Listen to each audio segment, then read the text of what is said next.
Isang babaeng 18 anyos sa Lapu-Lapu City, Cebu ang patay matapos magka-dengue. Tinamaan din ng sakit ang dalawa niyang kapatid at isa nilang kapitbahay.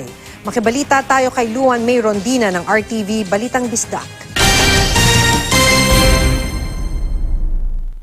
Nitong January 23, nilagnat ang 18 anyos na si Claire Amoro na taga-barangay Kalawisan sa Lapu-Lapu City. Nangyari daw ito ilang araw matapos magka-dengue ang 10 anyos niyang kapatid na si Katrina Paula. Hindi raw pinakonfine sa ospital si Katrina Paula ng kanilang inang si Josephine. Pero gumaling daw ito matapos siyang painumin ng katas ng dahon ng papaya. Nadaraman ako og ganang outpatient kada adlaw na ako sa ospital ba niya ako si pinutubig, mga kanang guan, kanang dinukdok nga pakapayas. Nadaraman ako. Mutong kini si ako ra pug outpatient kay na magkuy gamay bata.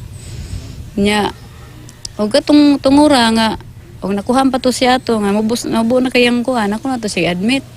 Pinainom din daw ng katas ng papaya si Claire, pero patuloy pa rin ang pagbaba ng kanyang platelet count. Tumagal pa ng ilang araw ang lagnat ni Claire. Hindi rin pinakonfine si Claire sa ospital, pero lagi naman daw pinapacheck up ng kanilang ina hanggang sa nasawi ito nitong January 29. Gi-monitor lang iyang platelet ba. Nya 125 mo tong pagka-Domingo sibisihan ang tapod mi ato.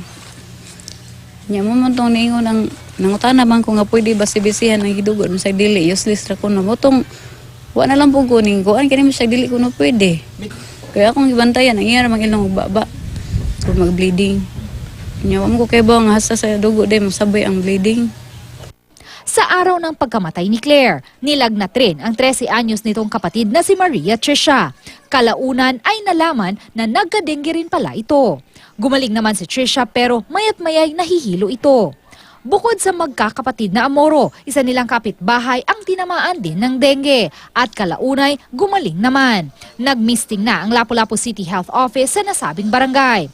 Ayon sa mga barangay health worker, may nakikita silang naipong tubig malapit sa bahay ng mga biktima na maaring pinamugaran ng mga lamok. Pag adto namo dito sa ilaha naami nakitaan dito kanang yung kilid sa ilaha pultahan naay sila gitanom dito nga walay buslot baldi nya kuan naay nagpundo tubig puno jud tubig.